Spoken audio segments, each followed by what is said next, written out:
Hello students, good morning. Students, पिछले lecture में हमने थ्योरम नंबर 4 को प्रूफ कर लिया था और आज के जो लेक्चर होगा अपना, वो दी गई एलपीपी को हम ड्यूल प्रॉब्लम में कन्वर्ट करके किस तरीके से उसको सॉल्व आउट करते हैं और उससे रिलेट कुछ कंपैरिजन करते हैं कि किस तरीके से हमारे पास में एक प्राइमल प्रॉब्लम और एक ड्यूल प्रॉब्लम दोनों के ही सॉल्यूशन जो होते हैं, अर्थात जो इष्टतम हल है, वो हमें मिलने को तो सेम ही मिलता है, यानी कि एज ए वैल्यू वो होती है सेम, लेकिन फर्क इतना होता है कि जहां प्राइमल प्रॉब्लम में उद्देश्य फलन मिनिमाइजेशन का होता है, वहां ड्यूल प्रॉब्लम में वो मैक्सिमाइजेशन की होती है। ठीक है, बाकी जो उद्देश्य फलन है उसका इष्टतम जो हल है वो हमारे पास में, चाहे वो प्राइमल प्रॉब्लम हो या फिर वो ड्यूल प्रॉब्लम हो, दोनों की ही वैल्यू सेम होती है। इसके अलावा हम ये देखते हैं कि जब हम प्राइमल प्रॉब्लम में, ध्यान से सुनना स्टूडेंट्स, कि जब हम प्राइमल प्रॉब्लम में लास्ट टेबल बनाते हैं जहां हमारे पास में ऑप्टिमलिटी टेस्ट कंप्लीट होता है, अर्थात all Z minus C J greater than equal to 0 होते हैं, तब वहां उन चरों की value Z J minus C J, अर्थात जितने भी हमने प्राइमल प्रॉब्लम में आधार बनाने के लिए न्यूनता पूरक चर या फिर आधिक्य पूरक चर जोड़े घटाए हैं, उनसे रिलेट अंतिम सारणी में जेड जे माइनस सी जे के जो मान होते हैं वो ड्यूल प्रॉब्लम में जो हमारे पास में मूल चर होंगे उनकी वैल्यू होती है। जबकि ड्यूल प्रॉब्लम को सॉल्व करते समय लास्ट सिंप्लेक्स टेबल में जितने भी न्यूनता पूरक अर्थात आधिक्य पूरक या फिर अधिक पूरक चरों से relate Z J minus C जे की वैल्यू होती है, वो ड्यूल प्रॉब्लम, वो प्राइमल प्रॉब्लम में जो मूल चर होते हैं, मूल चर से मतलब जो हमारी प्रॉब्लम में दिए हुए होते हैं, ठीक है, उनकी वो वैल्यू होती है। तो ये हम कंपैरिजन करवाएंगे, लेकिन उससे पहले स्टूडेंट्स, जब हमने थ्योरम नंबर 4 को प्रूफ किया था तो उसमें हमने ये देखा था, एक चीज हम स्किप कर गए थे, वहां पे वो चीज देख लीजिएगा कि हमने स्टूडेंट्स समीकरण number A transpose of W bar is greater than equal to C transpose, एक तो हम ये चीज प्रूफ कर चुके थे वहां पे, एक हम ये भी प्रूफ कर चुके थे कि W bar is greater than equal to 0।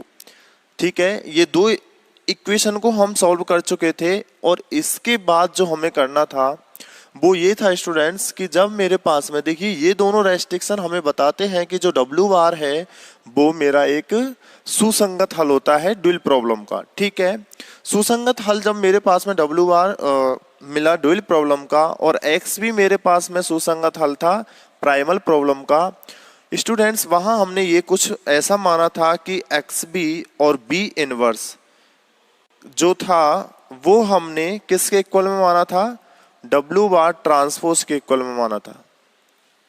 X B B inverse को डब्ल्यू बार ट्रांसपोज के इक्वल में माना था। तो स्टूडेंट देखिए, चूंकि एक्स बी और डब्ल्यू बार, ये हम दोनों चीज प्रूव कर चुके थे कि एक्स बी और डब्ल्यू बार जो है वो क्रमशः प्राइमल प्रॉब्लम व ड्यूल प्रॉब्लम के क्या है, इष्टतम हल है, सॉरी सुसंगत हल है, सुसंगत हल है। इस प्रकार की जो जेड डी था वो किसके बराबर था, B transpose of W bar. Z D अर्थात इसका उद्देश्य फलन का जो मान था वो बी ट्रांसपोज डब्ल्यू बार था, और चूंकि students B transpose of W bar जो है वो वी ट्रांसपोज डब्ल्यू बार जो होता है वो 1x1 का ही एक मैट्रिक्स होता है, अर्थात हमारे पास में ये एक कोई कांस्टेंट टर्म होती है और इस कांस्टेंट टर्म का अगर मैं ट्रांसपोज भी लेता हूँ, यानी कि इसको मैं इक्वल में लिख सकता हूँ बी ट्रांसपोज डब्ल्यू बार का होल ट्रांसपोज लिख सकता हूँ, और इसके इक्वल में ही जब मैं इसको सॉल्व आउट करता हूँ तो मुझे मिलता है डब्ल्यू बार ट्रांसपोज इंटू बी। ठीक है, और जैसे ही मुझे डब्ल्यू बार ट्रांसपोज इंटू बी मिला, इसका मतलब मैं इसको लिख सकता हूँ, डब्ल्यू बार ट्रांसपोज क्या था यहाँ से, X B and B inverse, और बी है ही, ठीक है, X B inverse of B. ठीक है, ये वैल्यू मिल जाती है। सो अब देखिए यहाँ पर स्टूडेंट्स मैं ये देख पाता हूँ कि ZD जो है वो XB B इनवर्स B के इक्वल हो जाता है, और जो ZP होता है, ZP क्या होता है, ZP जो है, ZP यानी कि प्राइमल प्रॉब्लम जो होता है इससे रिलेट, उसकी वैल्यू होती है XB और CB, यही होती है ना XB और CB। और स्टूडेंट्स हम जानते हैं, हमने उस थ्योरम को प्रूफ करते समय ये लिखा था, चूंकि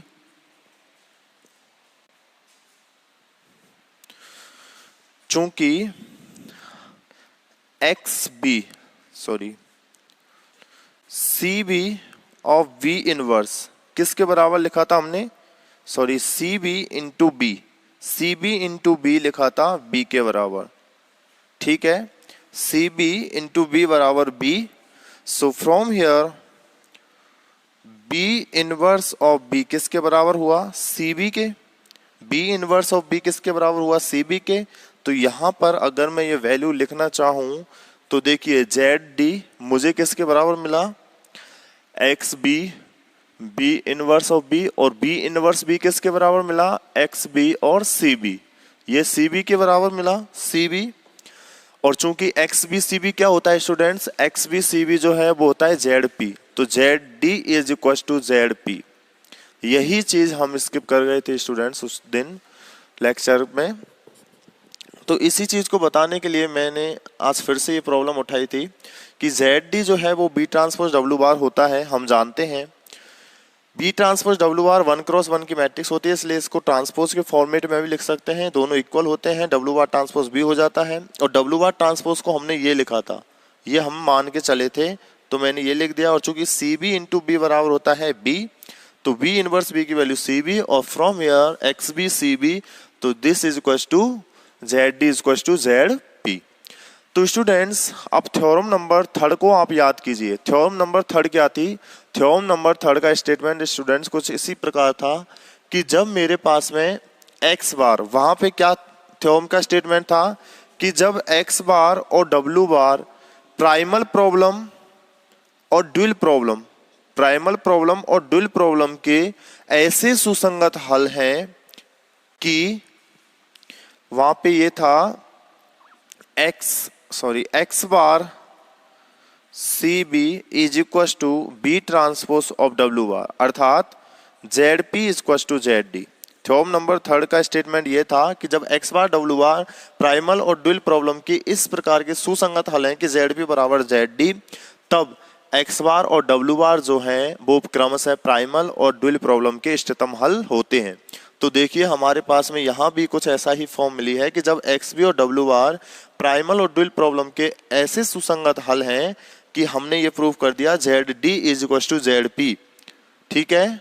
इसका मतलब ये हुआ कि जो W बार और XB हैं वो दोनों ही प्राइमल प्रॉब्लम और ड्यूल प्रॉब्लम के क्या होते हैं, इष्टतम हल होते हैं, ठीक है। और यहाँ से आप इजीली थ्योरम नंबर 3 का स्टेटमेंट यूज लेके वो चीजें लिख सकते हैं कि XB और W बार प्राइमल और ड्यूल प्रॉब्लम के इष्टतम हल होंगे। अतः अगर प्राइमल प्रॉब्लम का इष्टतम हल है तो उसकी ड्यूल प्रॉब्लम का भी इष्टतम हल होगा, और ड्यूल प्रॉब्लम का इष्टतम हल है तो उसकी प्राइमल प्रॉब्लम का भी इष्टतम हल मिलता है। सो चलिए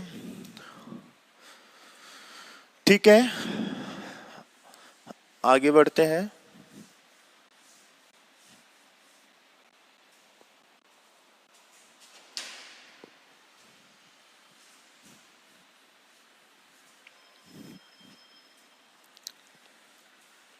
स्टूडेंट्स एक प्रॉब्लम लेके चलते हैं, प्राइमल प्रॉब्लम, एक LPP, उसको हम पहली बार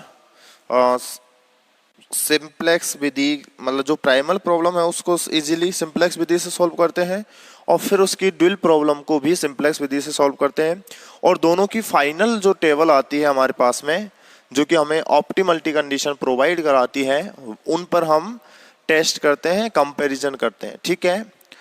तो मैं बात करता हूं आपके एग्जाम्पल की, जो कि 155 पेज पे दिया हुआ है। कुछ इस तरीके से है कि निम्न LPP और इसकी ड्यूल प्रॉब्लम को हल कीजिए तथा दोनों के ऑप्टिमल सॉल्यूशन की तुलना कीजिए। क्या है, मिनिमम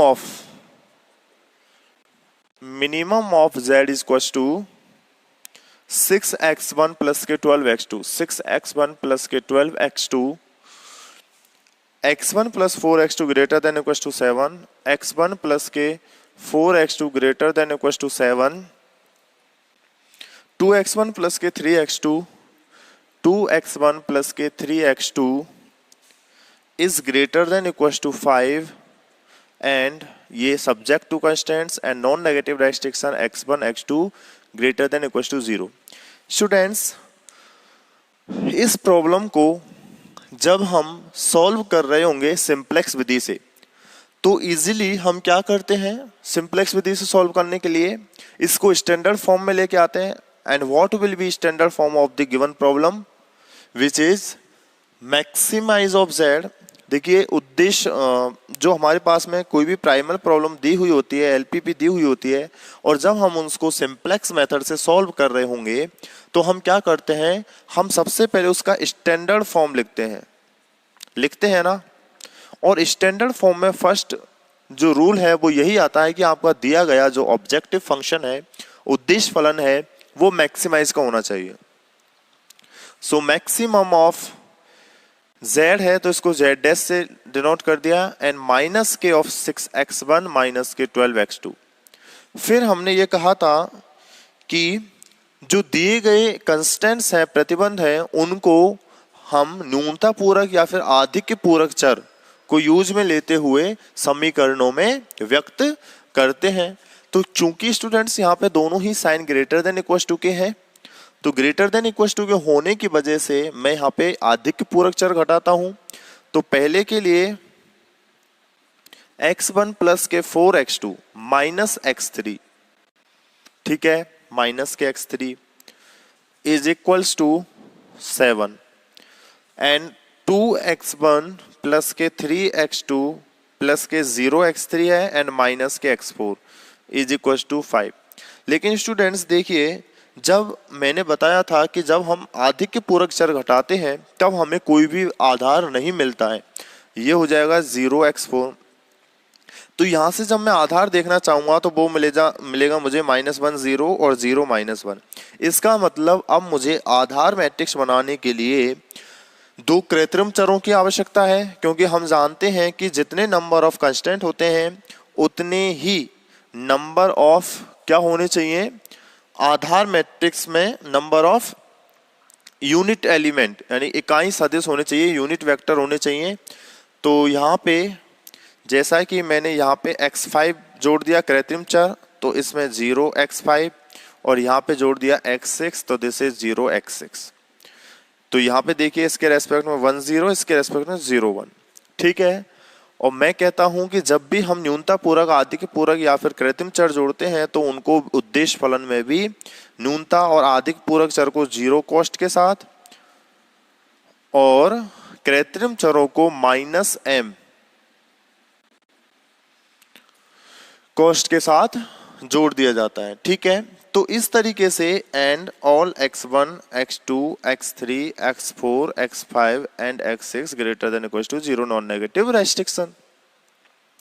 अब स्टूडेंट्स, ये आपका काम है कि आप यहाँ के बाद सिंप्लेक्स टेबल से इसको किस तरीके से सॉल्व करते हैं, ये काम आपका है एज ए होमवर्क। देखिए मैंने इसको स्टैंडर्ड फॉर्म में कन्वर्ट कर दिया है। अब आप सिंप्लेक्स विधि से इसको सॉल्व करोगे, है ना। जितनी भी 2 3 4 टेबल बनती हैं वो आपको बनानी है, और फाइनल टेबल बनाने के बाद जो अब मैं इस प्रॉब्लम को ड्यूल प्रॉब्लम से आपको सॉल्व करके बताऊंगा कि जब हम ड्यूल प्रॉब्लम से सॉल्व करते हैं तब हम इसे किस तरीके से सॉल्व करते हैं। और ड्यूल प्रॉब्लम का यहाँ पे आपको ये चीज़ दिख जाएगी कि ड्यूल प्रॉब्लम से इसको सॉल्व करने के लिए कितना सब कुछ इजी हो जाता है। तो देखिए, ये तो मैंने स्टैंडर्ड फॉर्म आपको बता दी। अब मैं स्टैंडर्ड फॉर्म लिखने के बाद आपको इसको सॉल्व करना है, और फिर इसकी ड्यूल प्रॉब्लम लिखने के बाद इसको सॉल्व करते हैं। सो ड्यूल प्रॉब्लम क्या होगी इसकी, क्योंकि ड्यूल प्रॉब्लम में भी हमने कहा था कि जब कंडीशन मिनिमाइजेशन की होती है ऑब्जेक्टिव फंक्शन, तो हम उसको लिख देते हैं मैक्सिमाइज में। Maximum of z is equal to क्या होता है, B transpose of W subject to constants A transpose of W, this is greater than and maximum की प्रॉब्लम है तो less than equals to C transpose and W greater than equals to 0। Dual problem यही होती है, तो चलिए पहले dual problem ही लिख लेते हैं इसकी और फिर इसको सॉल्व करते हैं। So maximum of Z is equal to B transpose of W। B transpose क्या है, चूंकि यहां पे B है 7 and 5, ठीक है, तो B ट्रांसपोज कितना हो जाएगा 7 5, तो B ट्रांसपोज इंटू W यानी कि 7W1 प्लस के 5W2, ठीक है, आप लिख दोगे आसानी से, ड्यूल प्रॉब्लम आपने पढ़ी ली। फिर आता है A की वैल्यू क्या है यहाँ पे 1423, 1423, तो A ट्रांसपोज कितना हो जाएगा, A ट्रांसपोज हो जाएगा 1243, ऐसा ही होगा ना, 1423 एंड 1243। तो यहां से A ट्रांसपोज ऑफ W क्या हो जाएगा, subject to constants W1 plus के 2W2 एंड 4W1 प्लस के 3W2 and sign less than equals to and C transpose, तो चूंकि C क्या है यहाँ पे, C की वैल्यू है 6 and 12, so C transpose is 6 and 12, so this is 6 and 12, ठीक है स्टूडेंट्स। अब मुझे इसको सॉल्व करना है and non negative restriction W2 greater than equal to 0। अब मैं इसको स्टूडेंट्स क्या करता हूं, सिंपलेक्स विधि से सॉल्व करता हूं। तो सबसे पहले स्टैंडर्ड फॉर्म, अब देखिए स्टैंडर्ड फॉर्म में लाने से पहले मैं आपको ये बात बता दूं, हम कंपैरिजन करते हैं, पहले यहीं पे कर लेते हैं कि किस तरीके से इसकी ड्यूल प्रॉब्लम को सॉल्व करना बजाय प्राइमल प्रॉब्लम के सिंपलेक्स विधि से इजी होता है। देखिए प्राइमल प्रॉब्लम हमारे पास में ग्रेटर देन इक्वल्स टू का है, ठीक है, sign greater than equals to का है, मिनिमम कंडीशन है और sign greater than equals to का है। तो ये ग्रेटर देन इक्वल्स टू हम जानते हैं स्टूडेंट्स कि जब हम इसे स्टैंडर्ड फॉर्म में लेके आते हैं तब हमारे पास में आधिक्य पूरक चर घटाया जाएगा, और आधिक्य पूरक चर घटाया जाएगा इसका मतलब हमें यहाँ पर कृत्रिम चरों की भी आवश्यकता होगी, और अगर कृत्रिम चरों की आवश्यकता होगी यानी कि हमारे पास में नंबर ऑफ वेरिएबल बढ़ गए, और नंबर ऑफ वेरिएबल जैसे ही बढ़े इसका मतलब कहीं ना कहीं हमारे पास कैलकुलेशन भी बढ़ जाती है, ठीक है। जबकि यहां पर जब हमने इसकी ड्यूल प्रॉब्लम निकाली तो साइन थे negative less than equals to, और जब sign less than equals to के थे इसका मतलब यहां हम न्यूनतम पूरक चर जोड़ते हैं, और न्यूनतम पूरक चर जोड़ते ही हमें आधार मिल जाता है, और आधार मिलते ही हम इजीली इसको सॉल्व कर सकते हैं। यानी कि नंबर ऑफ वेरिएबल यहाँ पे W1 W2 और W3 इसके लिए हो जाएगा न्यूनतम पूरक चर, और W4 इसके लिए हो जाएगा, एंड काम फिनिश, ठीक है। तो इसीलिए नंबर ऑफ वेरिएबल्स यहाँ पर मुझे कम दिखने की पूरी संभावना है, जबकि यहाँ पर नंबर ऑफ वेरिएबल्स ज्यादा हो गई। तो स्टैंडर्ड फॉर्म के लिए मैक्सिमम है, ठीक है, Z equals to 7W1 plus के 5 of W2 subject to constants W1 plus के 2W2 प्लस W3, ठीक है, एंड 4W1 प्लस के 3W2 plus 0W3 plus W4, so 0W4 is equals to 6 is equals to 12, W1 W2 W3 and W4 greater than equals to 0। so students देखिए एक तो ये भी standard form है, एक ही ये भी स्टैंडर्ड फॉर्म है। अब आप खुद ही अनुमान लगा पा रहे होंगे कि इसको सॉल्व करना कंपैरिजन टू दिस इजी होगा।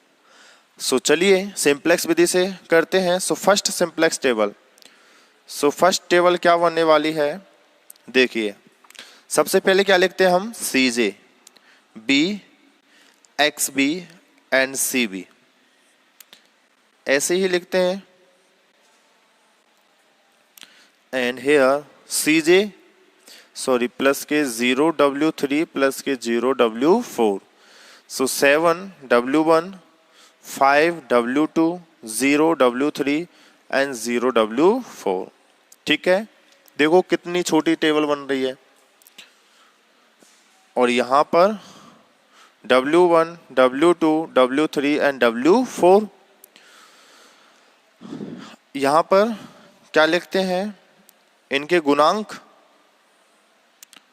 W1 के नीचे 1, 4, W2 के नीचे 2, 3, 2 और 3, W3 के नीचे 1, 0 एंड 0, 1, B के नीचे 6, 12, XB आधारी चर कौन कौन से होंगे, 1, W3,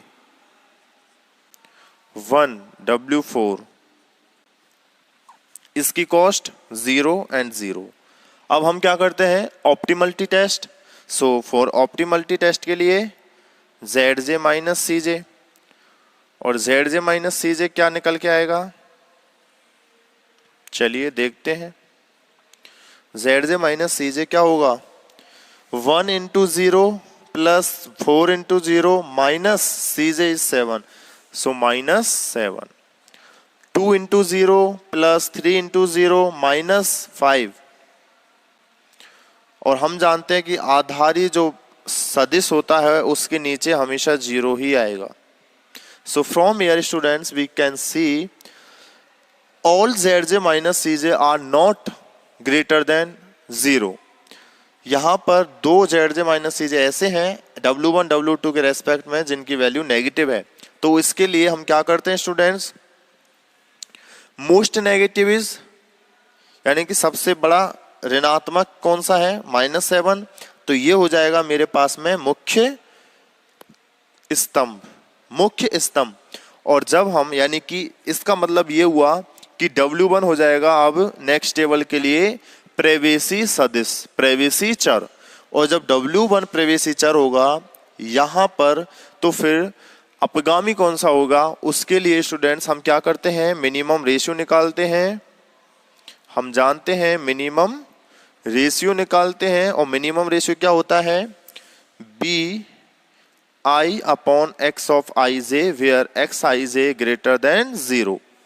तो देखिए इसके रेस्पेक्ट में निकालेंगे तो 6/1, 6/1 बराबर 6, और 12/4, 12/4 is equal to 3rd। So minimum ratio, so minimum is 3rd। So this is मुख्य पंक्ति और मुख्य स्तंभ। मुख्य पंक्ति और मुख्य स्तंभ का अवयव क्या कहलाता है, मुख्य अवयव की एलिमेंट। ठीक है, स्क्रीनशॉट ले लीजिए स्टूडेंट्स, यहां तक आगे बढ़ते हैं। अब देखिए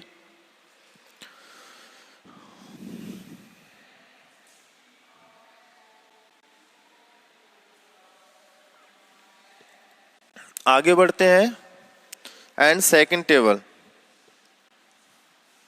सेकंड टेबल क्या बनेगी, second table CJ, B, XB and CB।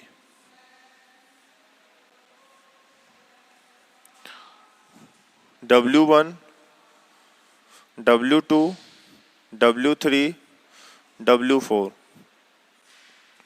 ठीक है, W1, W2, W3 and W4। चलिए अब हमें क्या करना है स्टूडेंट्स, अब हमें इस वाले स्तंभ में ये मुख्य अवयव है, इसका मतलब इसको हमें 1 बनाना होगा। और 1 बनाने के लिए मैं क्या करूंगा, और 1, 0 स्टूडेंट्स, इसको मुझे 1 बनाना है, इसको 0 बनाना है। तो 1, 0 यहाँ पे कहाँ दिख रहा है, 1, 0। इसका मतलब ये हो जाता है आपका निर्गत चर, अपगामी सदिश। तो 1 मुझे यहाँ पे बनाना है, तो 4 से डिवाइड कर दूं इस पूरे को। चलिए मैंने 4 से डिवाइड करने से पहले मैंने यहाँ से आइडिया लगा लिया है कि W1 प्रवेश करेगा और W4 निकलेगा। तो W3 यहाँ पे रहने वाला है और W4 की जगह यहाँ पे हो जाएगा W1। इनकी कॉस्ट हो जाएगी 7, इसकी कॉस्ट हो जाएगी 0। ठीक है, इनको तो हम लिख लेते हैं पहले। अब हम जैसा कि कह रहे हैं कि इस जगह पर हमें 1 बनाना है और है क्या 4। तो मैं 4 से डिवाइड कर दूं तो 4/4 इज 1, 12/4 यानी कि थर्ड, और उधर है 3/4, 0/4 0 एंड 1/4। अब स्टूडेंट्स मुझे यहाँ पे बनाना है 0। अब क्योंकि मुझे यहाँ पे 0 बनाना है, इसका मतलब मुझे इस पंक्ति को चेंज करना है, और इस पंक्ति को अगर चेंज करना है तो मैं क्या करता हूँ, इसमें से इसको घटा दूं, क्योंकि यहाँ पे क्या है 1 है। अगर यहाँ पे 1 है और मैं अगर इस 1 में से यानी कि इस पंक्ति में से, तो ऑब्वियस है इस कॉलम के रेस्पेक्ट में इस 1 में से ये 1 घटने वाला है, और 1 में से 1 जाते ही ये हो जाएगा 0, और मुझे यही तो चाहिए 0। तो इसका मतलब मैंने क्या किया, इस पंक्ति में से अब इसको घटा देता हूं करस्पॉन्डेंस टू इनके जो स्तंभ है उनके रेस्पेक्ट में। अब जैसे 6 के नीचे कौन सी टर्म है यहाँ पे 3, तो 6 - 3 इज 3, ठीक है। 2 - 3/4, सो 2 - 3/4 इज 4 दूनी 8, 5/4, और क्योंकि W3 है ये, तो ये तो 1 0 ही रहने वाला है, फिर भी देख लेते हैं। 1 - 0 इज 1 एंड 0 - 1/4 इज -(1/4), ठीक है। अब बात करते हैं ऑप्टिमलिटी कंडीशन Zj - Cj। सो Zj - Cj देखिए क्या होने वाला है, 0 0 + 7 -7, 7 और 7 माइनस के 0, और हम जानते हैं कि W1 आधारी चर है, तो इसके रेस्पेक्ट में 0 ही होने वाला है। यहाँ पे देखिए अपॉन इंटू 7 इज 7 या 21/4 -5, 5 चौको 20 यानी कि 1/4, 1/4। इसके रेस्पेक्ट में 0, यहाँ पे 1 0 0 7/4। सो देखिए स्टूडेंट्स कि यहाँ पर all Zj - Cj greater than equal to 0 है। सो यहाँ सभी Zj - Cj greater than equal 0 है, अतः इष्टतम हल विद्यमान है। इष्टतम हल विद्यमान होगा, और इष्टतम हल अगर विद्यमान होगा इसका मतलब तो वो क्या होगा, W1 की वैल्यू कितनी है थर्ड, और W2 की वैल्यू कितनी है 0। और जब W1 की वैल्यू थर्ड है और W2 की वैल्यू 0 है, अतः maximum of ZD, maximum of ZD is equal to 7 into W1 is third plus 5 into 0 यानी कि 7 या 21। तो मैक्सिमम ZD की वैल्यू क्या है 21। अब स्टूडेंट्स बात करते हैं कंपैरिजन की। तो आपके सामने बुक है, और बुक में सबसे पहले सॉल्यूशन दिया हुआ है, प्राइमल प्रॉब्लम को सॉल्व किया है सिंप्लेक्स मेथड से। तो स्टूडेंट्स उसमें देखिएगा कि हमने ड्यूल प्रॉब्लम को सॉल्व किया है, प्राइमल प्रॉब्लम आपको सॉल्व करनी है। तो देखिए चूंकि यहाँ पे देख पा रहे हैं हम कि प्राइमल प्रॉब्लम जो थी वो सिंप्लेक्स विधि से 3 टेबल में जाके पूरी हो रही थी, जबकि यहाँ पे सिर्फ और सिर्फ 2 ही टेबल बनी है, ठीक है। तो इजी हो गया। एक बात और कि आपके पास में जो प्राइमल प्रॉब्लम की लास्ट टेबल दिख रही है स्टूडेंट्स, उस लास्ट टेबल में जो Zj - Cj है, अब क्योंकि प्राइमल प्रॉब्लम में आपने x3 और x4 ये आधिक पूरक चर घटाए थे, तो इन्हीं आधिक पूरक चरों के रेस्पेक्ट में नीचे फाइनल टेबल में जो Zj - Cj की वैल्यू है वो कितनी आ रही है 3,0, यानी कि 3 और 0 आ रही है।